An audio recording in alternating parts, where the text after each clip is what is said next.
എല്ലാവർക്കും നമസ്കാരം. ഷേക്സ്പിയർ അക്കാഡമിയുടെ മറ്റൊരു ക്ലാസ്സിലേക്ക് ഏവർക്കും സ്വാഗതം. പ്രിയപ്പെട്ട ഉദ്യോഗാർത്ഥികളെ, കഴിഞ്ഞ ദിവസം നമ്മൾ ഈ കഴിഞ്ഞ LPSA പരീക്ഷയുമായി ബന്ധപ്പെട്ട ഒരു വീഡിയോ ചെയ്തിരുന്നു. അതിന് വളരെ വലിയൊരു റെസ്പോൺസാണ് കിട്ടിയത്. ആ വീഡിയോയ്ക്ക് താഴെ ഒരുപാട് പേര് സാർ, ജില്ലാ തലത്തിലുള്ള കട്ട് ഓഫ് ഈ തവണ എത്രത്തോളം വരുമെന്ന് ഒന്ന് പറയണമെന്ന് പറഞ്ഞിരുന്നു. അതോടൊപ്പം തന്നെ ടേണുകൾ, LPSAയുടെ ടേണുകൾ എങ്ങനെയായിരിക്കും, അതിനെക്കുറിച്ച് കൂടി ഒന്ന് വിശദീകരിക്കണമെന്നും നമ്മളോട് ആവശ്യപ്പെട്ടിട്ടുണ്ട്. അതിൻ്റെ അടിസ്ഥാനത്തിലാണ് ഓരോ ജില്ലയിലും കഴിഞ്ഞ ലിസ്റ്റിൽ എത്ര കട്ട് ഓഫ് ഉണ്ടായിരുന്നു, അവസാനം നമുക്ക് വിവരം കിട്ടുമ്പോൾ എത്ര നിയമനം നടന്നിട്ടുണ്ട്, ഈ ഒരു എക്സാമിന് എത്ര കട്ട് ഓഫ് വരാം എന്ന ഒരു വിശകലനം നമ്മൾ നടത്താൻ പോകുന്നത്. അപ്പം ആദ്യം തിരുവനന്തപുരം ജില്ലയാണ്. 425 പേരുടെ മുഖ്യ പട്ടിക അവസാനം വിവരം കിട്ടുമ്പോൾ, അതായത് നമുക്ക് വിവരം കിട്ടുമ്പോഴാണ്, ഇപ്പോൾ 9 മാസം ഓൾറെഡി ഈ ഒരു ഡേറ്റിൽ നിന്ന് മാറിയിട്ടുണ്ട്, കഴിഞ്ഞിട്ടുണ്ട്. 25/10/23 വെച്ച് ആ ഒരു അന്നത്തെ ഡേറ്റയാണ് നമ്മൾ ഇപ്പോൾ പറയുന്നത്. അപ്പോൾ 425 പേര് ഉൾക്കൊണ്ടിരുന്ന മുഖ്യ പട്ടികയിൽ നിന്ന് ഏകദേശം 19 മാസം ബാക്കി നിൽക്കെ 358 നിയമനങ്ങളാണ് തിരുവനന്തപുരം ജില്ലയിൽ നടന്നിട്ടുള്ളത്. കാലാവധി ഒരേ ഡേറ്റാണ്, 30/5/25 അതിൻ്റെ ലിസ്റ്റ് തീരുന്ന കാലാവധി. കട്ട് ഓഫ് 42.33 ആണ്. നമുക്കറിയാം LPSAയുടെ കട്ട് ഓഫിൽ അത്യാവശ്യം നല്ല കട്ട് ഓഫ് ഉണ്ടായിരുന്ന ഒരു ജില്ല കൂടിയാണ്. ഏറ്റവും കൂടുതൽ മലപ്പുറമാണ്. അത്യാവശ്യം നല്ലൊരു കട്ട് ഓഫ് ഉണ്ടായിരുന്ന ജില്ലയാണ് തിരുവനന്തപുരം. പക്ഷേ അന്നത്തെ ചോദ്യമെന്ന് പറയുന്നത് ശരാശരി ചോദ്യമായിരുന്നു. എങ്കിലും മുഖ്യ പട്ടികയിലെ വലിയൊരു ശതമാനവും നിയമനം ഇപ്പോൾ തന്നെ നടന്നു. ഇനി 19 മാസം കൂടിയുണ്ട്. അപ്പോൾ ഇപ്പോഴത്തെ ഒരു വളരെ ടഫായിട്ടുള്ള ഒരു ചോദ്യം നമുക്ക് എല്ലാവർക്കും അറിയാം, അതിൻ്റെ സാഹചര്യങ്ങൾ. അപ്പോൾ ഈ ഒരു കട്ട് ഓഫ് ഒരു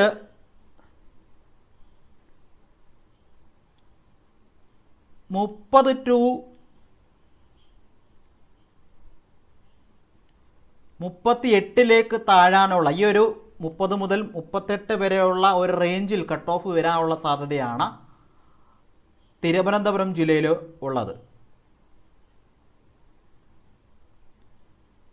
താരതമ്യേന അത്യാവശ്യം ആപ്ലിക്കേഷൻസ് ഉള്ള ഒരു ജില്ലയാണത്. ഇനി കൊല്ലം ജില്ല നോക്കാം.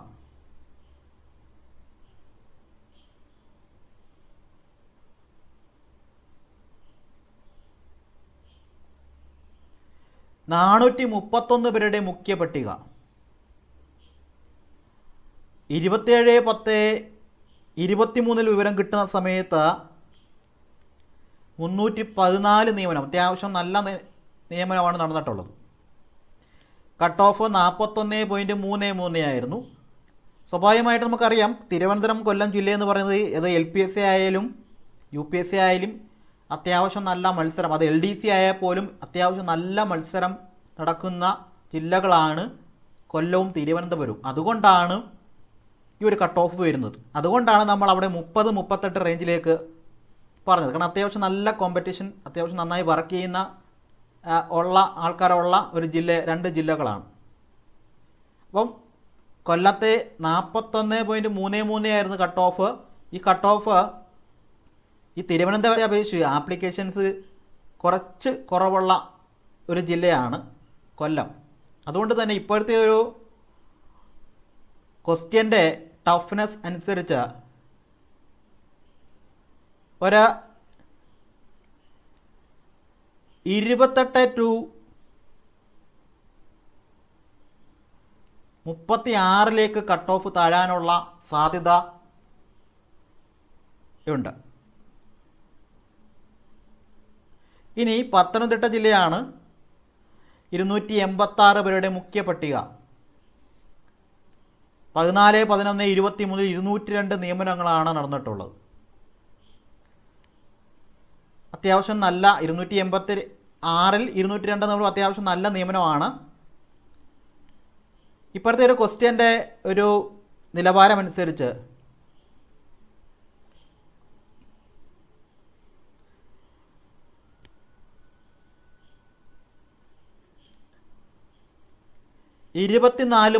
മുതൽ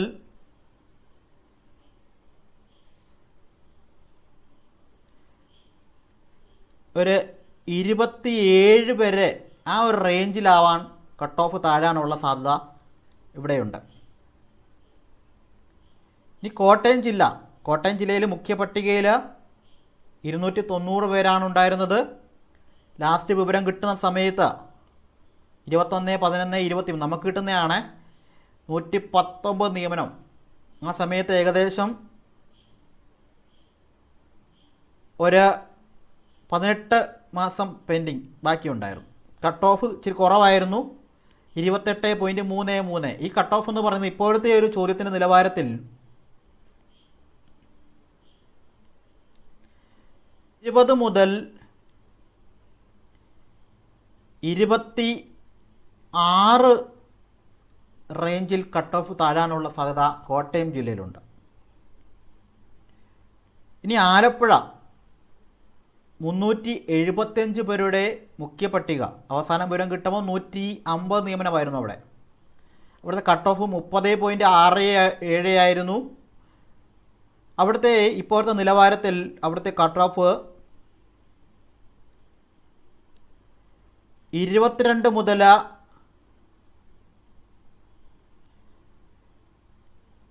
28 വരെയുള്ള ആ റേഞ്ചിലാവാനുള്ള സാധ്യത ഉണ്ട്. ഇനി ഇടുക്കി ജില്ലയിൽ 291 പേരുടെ മുഖ്യ പട്ടിക. 6, 12, 23 വരെ 67 നിയമനം. ഇച്ചിരി കുറവാണ്. കാരണം ഇടുക്കി എന്ന് പറഞ്ഞാൽ സ്കൂളുകൾ കുറഞ്ഞ അറിയാമല്ലോ, സ്കൂളുകൾ ഇച്ചിരി കുറഞ്ഞ, അതുകൊണ്ടാണ് സ്വാഭാവികമായിട്ട് അവിടെ സംഭവിക്കുന്നത് അങ്ങനെ. ആലപ്പുഴയുടെ കാര്യത്തിലും ഇച്ചിരി സ്കൂളുകളുടെ എണ്ണത്തിൽ ഇച്ചിരി പുറകിലായിട്ടാണ്, അതുകൊണ്ടാണ് അങ്ങനെ സംഭവിച്ചത്. അവിടെ ഇടുക്കിയിൽ ഇപ്പോഴത്തെ ഒരു റേഞ്ചിൽ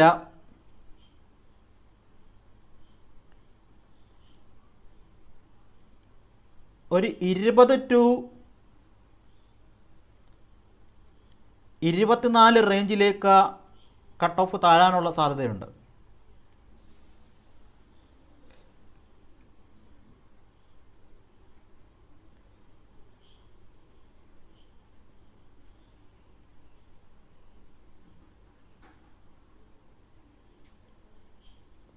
അടുത്തത് തൃശ്ശൂർ ജില്ലയാണ്.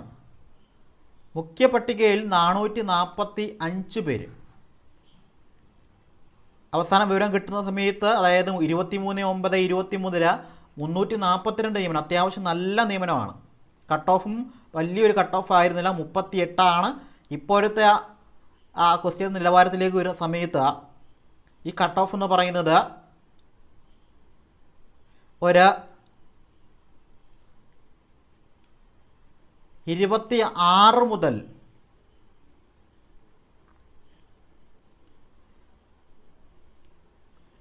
36 വരെയുള്ള റേഞ്ചിലേക്ക് താഴാനുള്ള സാധ്യതയുണ്ട്. ഇനി പാലക്കാട് 434 പേരുടെ മുഖ്യ പട്ടിക. 14, 11, 23 211 നിയമനം നടന്നിട്ടുണ്ട്. നേർപകുതിയായിട്ട് ഏകദേശം നേർപകുതിയാണ്. കാലാവധി സമയം ഇവിടെ ഉണ്ട്. ഇനി ഒരു 18 മാസത്തോളം ഉണ്ടായിരുന്നു. ഇനി ഒരു ഏകദേശം ഒരു എത്ര മാസം ഉണ്ടാവും? ഒരു 12 മാസം അല്ലെങ്കിൽ 11 മാസം. കട്ട് ഓഫ് 41.33 ആയിരുന്നു. ഈ കട്ട് ഓഫ് 33 to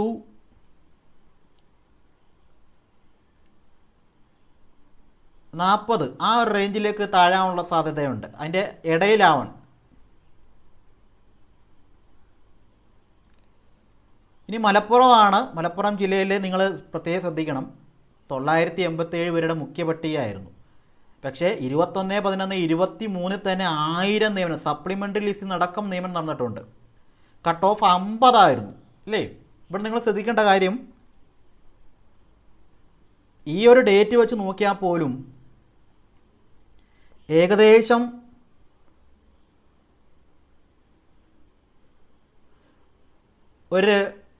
ഏകദേശം 18 മാസം ബാക്കി നിൽക്കുകയാണ് 1000 നിയമനം സപ്ലിമെൻ്ററി ലിസ്റ്റിനടക്കം മലപ്പുറത്തുണ്ടായിട്ടുള്ളത്. അപ്പോൾ സ്വാഭാവികമായിട്ടും എന്ത് സംഭവിക്കും? അതായത് എക്സ്ഹോസ്റ്റ് എന്ന് പറയും. അതായത് റാങ്ക് ലിസ്റ്റ് കാലാവധിക്ക് മുന്നേ തന്നെ മുഖ്യ പട്ടികയിൽ മുഴുവൻ പേരെയും എടുത്ത് ക്യാൻസൽ ആവുക എന്നതിനെയാണ് എക്സ്ഹോസ്റ്റ് എന്ന് പറയുന്നത്. അപ്പോൾ 18 മാസം ബാക്കി നിൽക്കുകയാണ് 1000 സപ്ലിമെൻ്ററി ലിസ്റ്റിൽ നടക്കം 1000 നിയമനം നടന്നിട്ടുള്ളത്. അപ്പോൾ അവിടെ നിങ്ങൾ ശ്രദ്ധിക്കേണ്ട കാര്യം, ഈ ഒരു റാങ്ക് ലിസ്റ്റിൻ്റെ മെയിൻ ലിസ്റ്റിൽ ഉൾക്കൊള്ളിക്കേണ്ട ആളുകളുടെ എണ്ണം വർദ്ധിപ്പിക്കണമെന്ന ആവശ്യം കഴിഞ്ഞ തവണ തന്നെ വളരെ ശക്തമായിട്ടുണ്ടായിരുന്നു. അപ്പോൾ നിങ്ങൾ മലപ്പുറം ജില്ലയിൽ അപ്ലൈ ചെയ്ത് എക്സാം എഴുതിയ ഉദ്യോഗാർത്ഥികൾ ഈ 987 എന്ന മുഖ്യ പട്ടിക മിനിമം ഒരു 1250 ടു 1500 പേരെങ്കിലും മിനിമം ഉൾപ്പെടുത്തണം, ഈ തവണ ഉൾപ്പെടുത്തണമെന്ന് ഒരാവശ്യവുമായി നിങ്ങൾ വർക്ക് ചെയ്യണം. കാരണം അതിനുള്ള എല്ലാ യോഗ്യതയും മലപ്പുറത്തുണ്ട്. കാരണം ഇപ്പോൾ തന്നെ 18 മാസം ബാക്കി നിൽക്കുകയാണ്, സപ്ലിമെൻ്ററി ലിസ്റ്റിനടക്കം 1000 നിയമനം നടന്നു.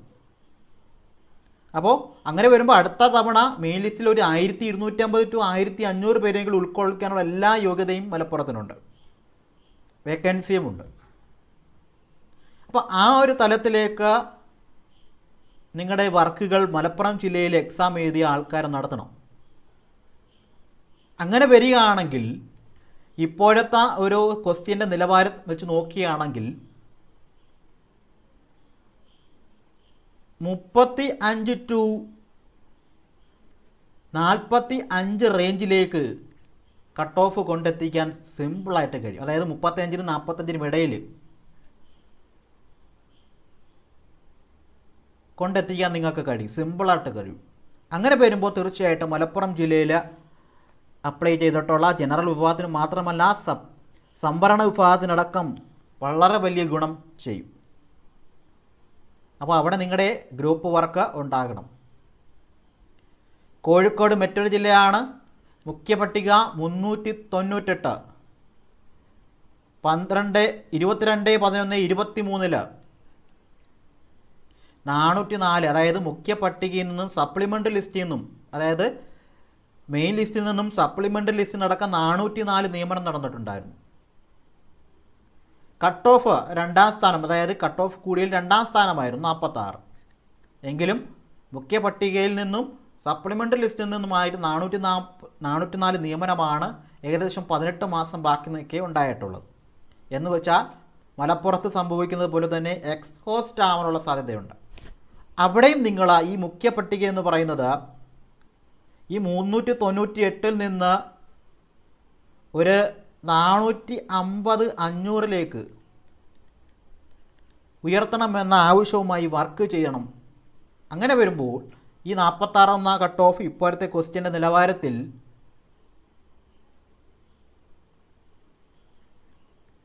34 ടു 44 റേഞ്ചിലേക്ക്, ഇതിൻ്റെ ഇടയിലേക്ക് നിങ്ങൾക്ക് കൊണ്ടുവരാൻ സാധിക്കും.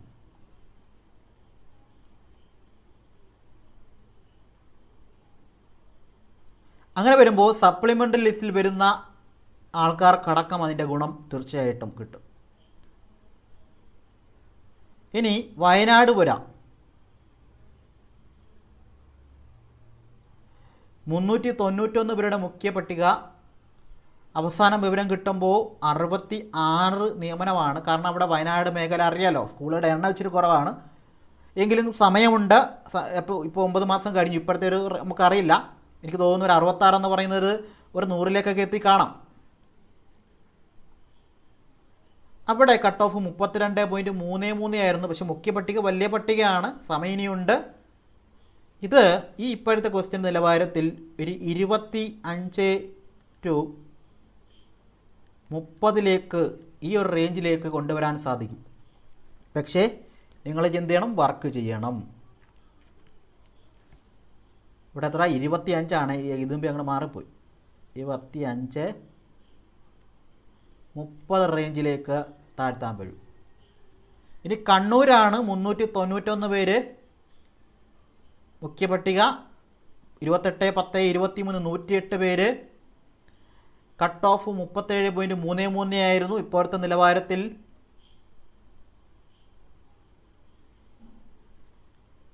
28 to 35 റേഞ്ചിലേക്ക് എത്തിക്കാൻ കഴിയും, എത്താനുള്ള സാധ്യതയുണ്ട്. കാസർഗോഡ് മുഖ്യ പട്ടികയിൽ 596 പേര്. അവസാനം വിവരം കിട്ടുമ്പോൾ 14, 9, 23, 324. വളരെ നല്ല നിയമന നില. കാലാവധി 18 മാസത്തോളമുണ്ട്. 36.33 ആയിരുന്നു. ഇവിടെയും ലിസ്റ്റ് എക്സ്ഹോസ്റ്റ് ആവാനുള്ള സാധ്യത തള്ളിക്കളയാൻ കഴിയില്ല. ഇവിടെ ഇപ്പോഴത്തെ ഒരു നിലവാരത്തിൽ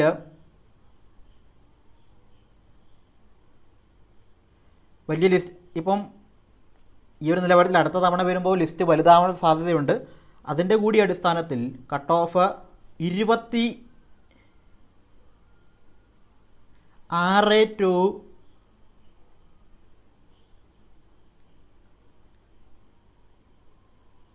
31 ആ റേഞ്ചിലേക്ക് മാറാനുള്ള സാധ്യതയുണ്ട്. അപ്പം ഇങ്ങനെയാണ് ഓരോ ജില്ലയിലെയും മുഖ്യ പട്ടികയും അതിൻ്റെ നിയമന നിലയും അതിൻ്റെ കഴിഞ്ഞ തവണത്തെ കട്ട് ഓഫും ഇപ്പോഴത്തെ ക്വസ്റ്റ്യൻ നിലവാരവും വെച്ച് ഈ ഒരു തലത്തിലാണ് നമുക്ക് മിനിമം നമുക്ക് കട്ട് ഓഫ് പറയാൻ കഴിയുന്നത്.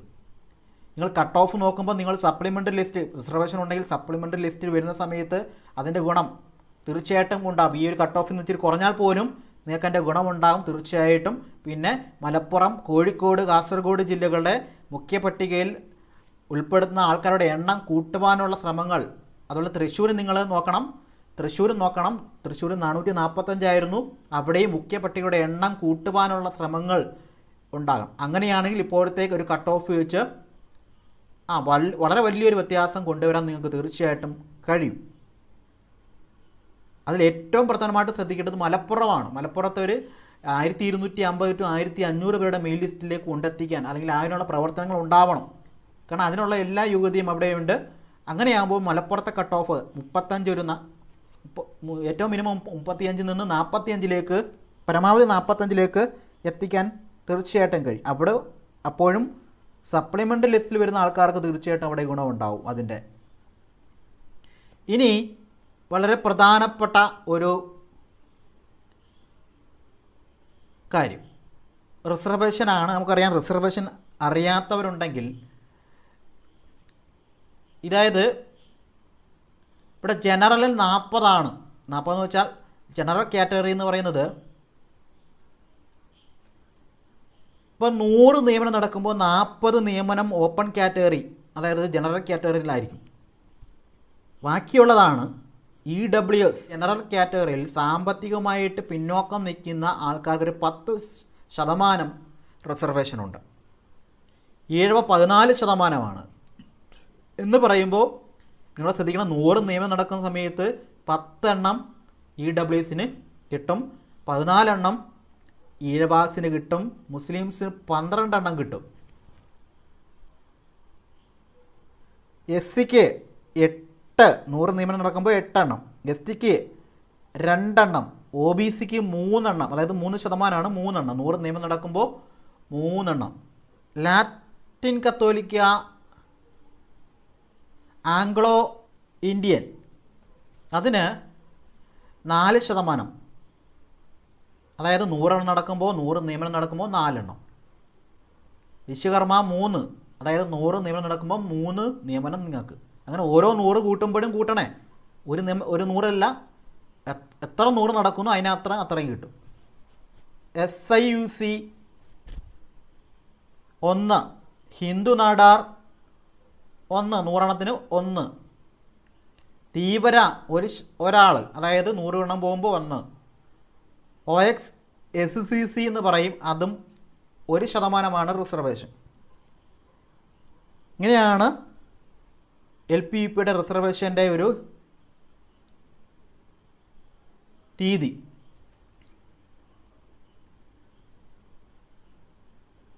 ഇനി അടുത്തതായിട്ട് നോക്കാം ടേണുകൾ.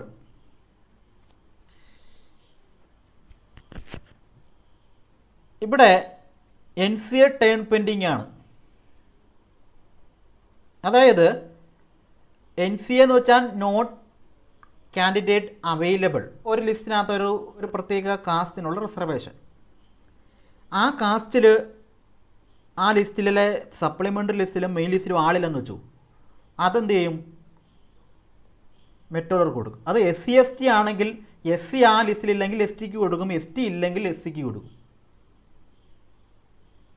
അതാണ് മെയിനായിട്ട് ഇപ്പോൾ പറയാൻ പോകുന്നത്. ഇവിടെ SC STക്ക് കൊടുക്കാനുള്ള NCA ടേണാണ്. എന്ന് വെച്ചാൽ ഇത്രയും ജില്ലകളിൽ STക്ക് വളരെ വലിയ സാധ്യതയാണ് ഉള്ളത്. എന്നാൽ SCക്ക് അവിടെ ഇത്രയും ടേണുകൾ STക്ക് കൊടുക്കാനുള്ളത് കൊണ്ട് തന്നെ ഇച്ചിരി ബുദ്ധിമുട്ട് ഈ ജില്ലകളിൽ സംഭവിക്കാം. എന്നാൽ വലിയൊരു ബുദ്ധിമുട്ട്. കാരണം SC ST എന്ന് പറയുന്നത് ഏത് ലിസ്റ്റിലെടുത്താലും എന്ത് ചെയ്യും? ആൾ കുറവാണ്. അതുകൊണ്ടാണ്. അപ്പം തിരുവനന്തപുരം ജില്ലയിൽ SC STക്ക് കൊടുക്കാനുള്ള NCA ടേൺ, അതായത് തിരിച്ചു കൊടുക്കാൻ എന്ന് വെച്ചാൽ എന്തുവാ, നേരത്തെ ST ഇല്ലാത്തതുകൊണ്ട് SCക്കാർക്ക് കൊടുത്തിട്ടുണ്ട്, അത് തിരിച്ചു കൊടുക്കുന്നതാണ്. തിരുവനന്തപുരം ജില്ലയിൽ 4 ടേണാണ് പെൻഡിങ്ങിനുള്ളത്. നിങ്ങൾ ആ ഡേറ്റ് കൂടെ നോക്കണേ. ഇനി കൊല്ലം ജില്ലയിൽ SC STക്ക് കൊടുക്കാൻ 25 ടേണുകളാണ് ഉള്ളത്. എന്ന് പറയുമ്പോൾ അവിടെ STക്ക് വലിയ ഗുണം കിട്ടും. ആലപ്പുഴ 25 ടേണാണ് SC STക്ക് കൊടുക്കാനുള്ളത്. അപ്പോൾ ആലപ്പുഴ ജില്ലയിലും STക്ക് വളരെ സാധ്യതയുണ്ട്. ഇനി തൃശ്ശൂർ ജില്ല SC STക്ക് കൊടുക്കാനുള്ളത് 4 ടേണുകളാണ്. അവിടെയും STക്ക് ഗുണം. എറണാകുളം ജില്ലയിൽ SC STക്ക് കൊടുക്കാനുള്ളത് 9 ടേണുകളാണ്. ഇനി മലപ്പുറം ജില്ലയിലാണ് ഏറ്റവും കൂടുതൽ ടേണുകൾ. SC STക്ക് കൊടുക്കാനുള്ളത് 81 ടേണുകളാണ് മലപ്പുറം ജില്ലയിൽ. അപ്പോൾ മലപ്പുറം ജില്ലയിൽ സപ്ലിമെൻ്ററി ലിസ്റ്റിലും മെയിൻ ലിസ്റ്റിലും വരുന്ന STക്കാർക്ക് ഉറപ്പായിട്ടും ജോലി കിട്ടുമെന്ന ഒരവസ്ഥയാണ്. വലിയ ചാൻസാണ്. 81 ടേണാണ് നിങ്ങൾക്ക് കിട്ടാനുള്ളത്. ഇനി കോഴിക്കോട് SC STക്കാർക്ക് കൊടുക്കാനുള്ളത് 43 ടേണുകളാണ്. അപ്പോൾ കോഴിക്കോട് ജില്ലയും STക്ക് അനുകൂലമാണ്. അപ്പോൾ ടോട്ടലായിട്ട് ഏറ്റവും അനുകൂലമായിട്ടുള്ള, അതായത് STക്ക് ഏറ്റവും അനുകൂലമായ ജില്ലകൾ തിരുവനന്തപുരം, കൊല്ലം, ആലപ്പുഴ, തൃശ്ശൂർ, എറണാകുളം, മലപ്പുറം, കോഴിക്കോട്. അതിൽ തന്നെ മലപ്പുറം,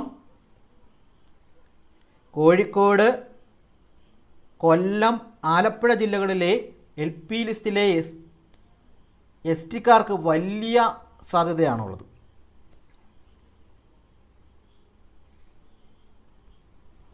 ഇനി OXSCC എന്ന് പറയും, അതായത് രണ്ടും കൂടെ ഒരുമിച്ച് പറയുന്നത്. അപ്പോൾ SC ST എന്ന് പറയുന്ന പോലെയാണ്. അപ്പോൾ OXകാർ SCCക്കാർക്ക് കൊടുക്കാനുള്ള ടേണുകളാണ്. കോട്ടയത്ത് 41 ടേണുകൾ. അപ്പോൾ കോട്ടയം ജില്ലയിൽ SCCക്കാർക്ക് ഏറ്റവും അനുകൂലമായ സാഹചര്യമാണ്. ഇടുക്കിയിൽ 12. അപ്പോൾ ഇടുക്കിയിലും SCCക്കാർക്ക് നല്ല സാധ്യതയുണ്ട്. കണ്ണൂരിലും 12 ടേൺ തിരിച്ചു കൊടുക്കണം OXകാർ SCCക്കാർക്ക്. അവിടെയും SCCക്കാർക്ക് നല്ല സാധ്യത എന്ന് പറയുമ്പോൾ OXകാർക്ക് ഈ 3 ജില്ലയിലും പ്രതികൂലമായിട്ട് വരാനുള്ള സാധ്യതയുണ്ട്. ഇനി ഈഴവക്കാർ വ്യത്യസ്തങ്ങളായ സമുദായത്തിന് കണ്ണൂരിൽ 111 ടേണുകൾ കൊടുക്കാനുണ്ടെന്ന് പറയുമ്പോൾ കണ്ണൂരിൽ ടേണുകളുടെ അടിസ്ഥാനത്തിൽ ഈഴവ സമുദായക്കാർക്ക് പ്രതികൂലമായൊരു സാഹചര്യമാണ് വരുന്നത്. അതിൽ ഈ കണ്ണൂരിൽ ഈഴവക്കാർ ആർക്ക് കൊടുക്കാനാ? മറ്റൊരു സമുദായം. അത് ഏതൊക്കെ സമുദായമാണ്? മുസ്ലിംസ് 52 എണ്ണം കൊടുക്കാനുണ്ട് എന്ന് പറയുമ്പോൾ മുസ്ലിം വിഭാഗത്തിന് LPSA ലിസ്റ്റിലുള്ള മുസ്ലിം വിഭാഗത്തിന് കണ്ണൂരിൽ വലിയ സാധ്യത. ലാറ്റിൻ കത്തോലിക്കക്കാർ കണ്ണൂരിലുണ്ട്, LPSA ലിസ്റ്റിലുണ്ടെങ്കിൽ അവർക്കും 11 ടേണുകളാണ് ഈഴവക്കാർക്ക് കൊടുക്കണം. അപ്പോൾ അവിടെ LCക്കാർക്ക് നല്ല സാധ്യത. ഇനി SCക്കാർക്ക് ഈഴവക്കാർ SCക്കാർക്ക് കൊടുക്കാനുള്ളത് 33. അപ്പോൾ അവിടെ കണ്ണൂർ ജില്ലയിൽ SCക്കാർക്ക് വലിയ സാധ്യത അവിടെയുണ്ട്. STക്കാർക്ക് ഈഴവ കൊടുക്കാനുള്ളത് 8 ടേണുകളാണ്. അപ്പോൾ കണ്ണൂർ ജില്ലയിൽ STക്കാർക്ക് വലിയ സാധ്യത എന്ന് പറയുമ്പോൾ ഇപ്പം 9 മാസം നമുക്ക് കഴിഞ്ഞല്ലോ. അപ്പോൾ ഇതിനകത്ത് കുറേയേറെ പെൻഡിങ് ആയ കുറേയൊക്കെ കൊടുത്തിട്ടുണ്ടാവും. ബാക്കിയാണ് അതിന് ശേഷം വരുന്നതാണ് പെൻഡിങ്ങിനായി വരത്തുള്ളൂ. അത് നിങ്ങൾ ചിന്തിക്കണം. ഇനി ഹിന്ദു നാടാർ വിഭാഗത്തിന് ഈഴവക്കാർ 7 ടേണുകളാണ് കൊടുക്കാനുള്ളത്. അപ്പോൾ ഹിന്ദു നാടാർക്കും കണ്ണൂർ ജില്ലയിൽ അനുകൂലമാണ്. അപ്പോൾ കണ്ണൂർ ജില്ലയിൽ ആർക്കൊക്കെ അനുകൂലം? മുസ്ലിം, ലാറ്റിൻ കത്തോലിക്ക, SC, ST, ഹിന്ദു നാടാർ. കണ്ണൂരിൽ ഇപ്പോഴത്തെ ഒരു ടേണുകൾ വെച്ച് നോക്കുമ്പോൾ ഈഴവക്കാർക്ക് ഇച്ചിരി ബുദ്ധിമുട്ടാണെങ്കിലും 14 വെച്ച് പോകുമ്പോൾ വളരെ പെട്ടെന്ന് ഈ ടേണുകൾ അങ്ങ് തീരും. ഓക്കെ. ഇനി കാസർഗോഡ്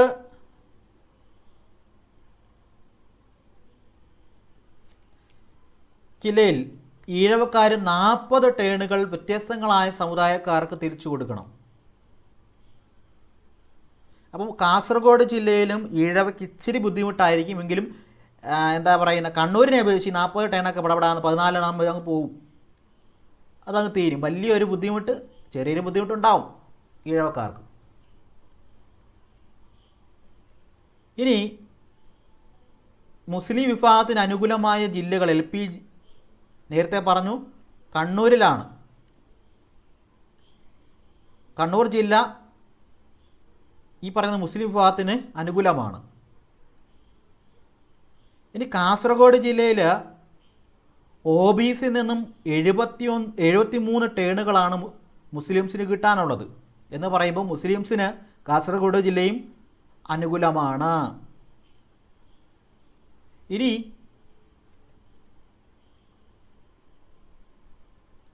ഈ കാസർഗോഡ് ജില്ലയിൽ നിന്ന് തന്നെ 21 ടേണുകളാണ് ഈഴവയിൽ നിന്ന് മുസ്ലിംസിന് കിട്ടാനുള്ളത്. അപ്പോൾ ടോട്ടലായിട്ട് പറയുമ്പോൾ മുസ്ലിം വിഭാഗത്തിന് ഏറ്റവും സാധ്യതയുള്ള ജില്ലകൾ കണ്ണൂർ, കാസർഗോഡ്. ഇനി OBCക്ക് പ്രതികൂലമായി വരുന്ന ഏതൊക്കെയാണ്? കണ്ണൂർ, കാസർഗോഡ്. കാരണം എന്തുകൊണ്ടാണ്? OBCക്കാർക്ക് മുസ്ലിംസിന് ടേണുകൾ തിരിച്ചു കൊടുക്കാനുള്ളത് കൊണ്ടാണ്. അപ്പം മുസ്ലിം വിഭാഗത്തിന് ഏതൊക്കെ ജില്ലകളാണ്? കാസർഗോഡ്, അതുപോലെ തന്നെ കണ്ണൂർ ജില്ലകൾ ഏറ്റവും അനുകൂലമാണ്. ഇവിടെ OBC ഈഴവ വിഭാഗത്തിന് ഇവിടെ പ്രതികൂലമായ ഒരു സാഹചര്യമാണ്. അപ്പോൾ ഇങ്ങനെയാണ് ടേണുകൾ വരുന്നത്. ഈഴവക്കാർ വിഷമിക്കേണ്ട കാര്യമില്ല. 11 നിങ്ങൾക്ക് കിട്ടുന്നത്. 14 നിങ്ങൾക്ക് കിട്ടുന്നത്. 14 അങ്ങ് പോകുമ്പോൾ പെട്ടെന്ന് തീരും. അത് വിഷമിക്കേണ്ട കാര്യമൊന്നുമില്ല. ഇനി നമ്മളിവിടെ ഈ ഒരു LPSA പരീക്ഷ എഴുതിയ ഉദ്യോഗാർത്ഥികൾ ശ്രദ്ധിക്കേണ്ട കാര്യങ്ങൾ, അവർക്ക് അനുകൂലമായി വരാൻ പോകുന്ന കാര്യങ്ങൾ നിങ്ങൾ ശ്രദ്ധിക്കുക. ഒന്നാമത്തെ കാര്യം ഞാൻ പറഞ്ഞു, മലപ്പുറം, കാസർഗോഡ്,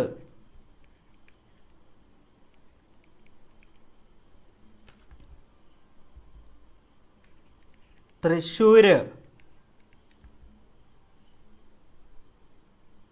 കോഴിക്കോട്, ഈ ജില്ലകളിലെ മുഖ്യ പട്ടികയിലുള്ള ആൾക്കാരുടെ എണ്ണം വർദ്ധിപ്പിക്കാനുള്ള ശ്രമങ്ങൾ ഈ ജില്ലയിലെ LPSA പരീക്ഷ എഴുതിയ ഉദ്യോഗാർത്ഥികൾ അത്യാവശ്യമായിട്ട് ചെയ്യണം. അതിനുള്ള എല്ലാ സാഹചര്യങ്ങളുമുണ്ട്. അപ്പോൾ നിലവിലെ ക്വസ്റ്റ്യൻ ഇത്രത്തോളം ടഫ് ക്വസ്റ്റ്യൻ്റെ കൂടെ ഈ ജില്ലകളിലെ മുഖ്യ പട്ടികയുടെ എണ്ണം അല്ലെങ്കിൽ മുഖ്യ പട്ടികയിൽ ഉൾക്കൊള്ളിക്കുന്ന ഉദ്യോഗാർത്ഥികളുടെ എണ്ണം വർദ്ധിക്കുകയൂടെ ചെയ്യുന്ന സമയത്ത് കട്ട് ഓഫ് വളരെ നിലവിലുള്ളതിനെ വെച്ച് വളരെ കുറയാനുള്ള സാധ്യത ഉണ്ട്. അപ്പോൾ ഈ 4 ജില്ലയിലെ കാര്യത്തിൽ എന്താണ് ആ ലിസ്റ്റിലുള്ള അല്ലെങ്കിൽ ആ ഒരു ജില്ലയിൽ എഴുതിയ ഉദ്യോഗാർത്ഥികൾ പ്രത്യേകം ശ്രദ്ധിക്കണം. ഇനി രണ്ടാമത്തെ കാര്യം, ഇപ്പോൾ എന്നറിയാം 50,000 സംതിങ് ആണ് LPSA പരീക്ഷ എഴുതിയത്. അതിനകത്തൊരു മിനിമം 14 ജില്ലകളിലോട്ട് ഒരു 5000 പേര് എക്സാം ചെയ്തിട്ടുണ്ടാവില്ല. UP അത് വളരെ വർധനമുണ്ട്. അത് അടുത്ത ക്ലാസ്സിൽ നമ്മൾ വീഡിയോ ചെയ്യും. അപ്പോൾ 5000 പേരെങ്കിലും മിനിമം എക്സാം ചെയ്തിട്ടില്ല. അപ്പോൾ ഒരു 40 എല്ലാം കൂടെ കൂട്ടി ഒരു 47 ടു ഒരു 48 ആയിരിക്കാം മൊത്തത്തിൽ എന്താ പറയുന്നത് എക്സാം എഴുതിയവർ. അപ്പം അവിടെ നിലവിലെ ആപ്ലിക്കേഷൻ്റെ എണ്ണം എക്സാം കഴിയുമ്പോൾ കുറവ് വരുന്നു. അതോടൊപ്പം തന്നെ മറ്റൊരു കാര്യം ശ്രദ്ധിക്കണം, ഇവിടെ 50 സംതിങ് ആണ് മൊത്തത്തിൽ LP അപ്ലൈ ചെയ്തത്. ഇതിലൊരു 30,000 പേരെങ്കിലും എന്താണ് UPക്കും എഴുതിയിട്ടുണ്ടാകണം. ആ 30,000 പേരിൽ ഒരു ഏറ്റവും മിനിമം ഒരു 600 പേര് ഈ LP ലിസ്റ്റിലും UP ലിസ്റ്റിലും ഉണ്ടെന്നിരിക്കട്ടെ. അതായത് 600 പേർക്ക് ഒരേപോലെ LPയും അഡ്വൈസ് വന്നു, UPയും അഡ്വൈസ്. അപ്പോൾ ആകെ 50,000 സംതിങ് ആണ് അപ്ലൈ ചെയ്തത്.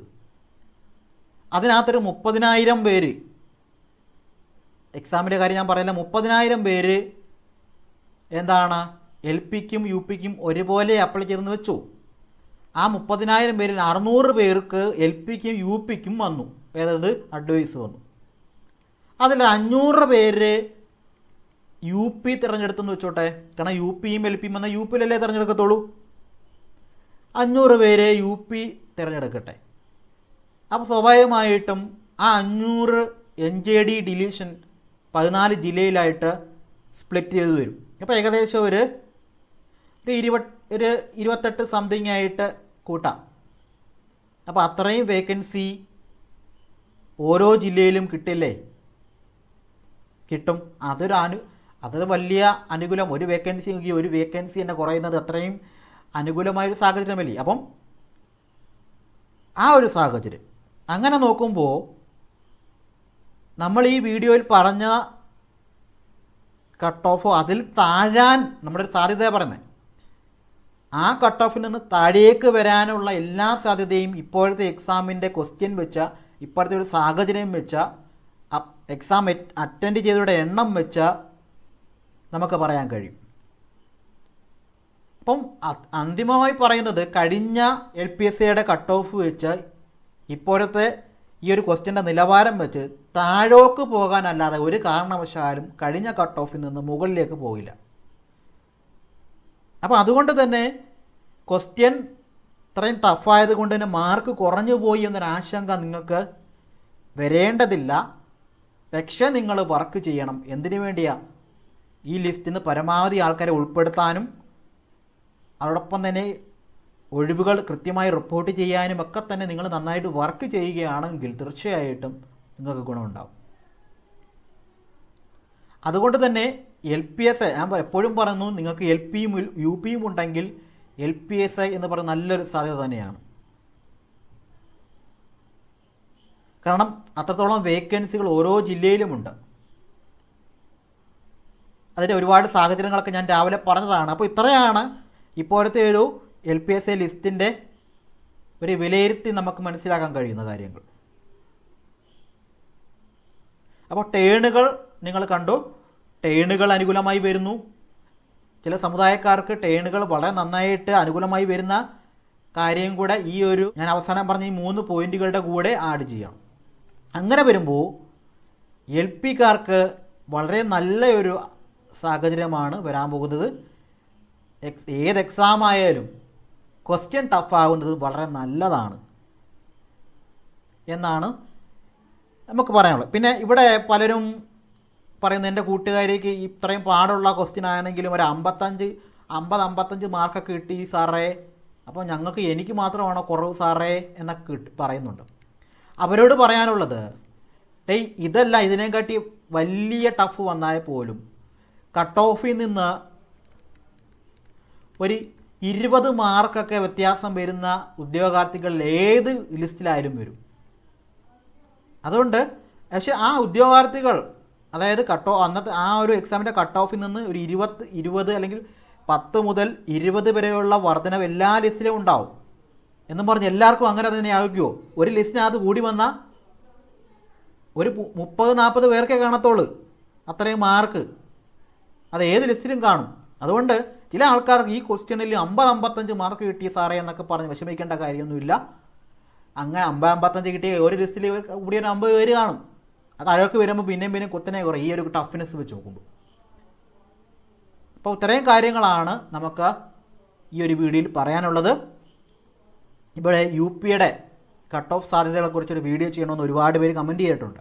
തീർച്ചയായിട്ടും അത് നമ്മൾ ചെയ്യുന്നുണ്ട്. ജില്ലാ തലത്തിലുള്ള കട്ട് ഓഫ് പറയുന്നുണ്ട്. അടുത്ത വീഡിയോയിൽ നമ്മളത് കൃത്യമായിട്ട് പറയുന്നുണ്ട്. Thank you.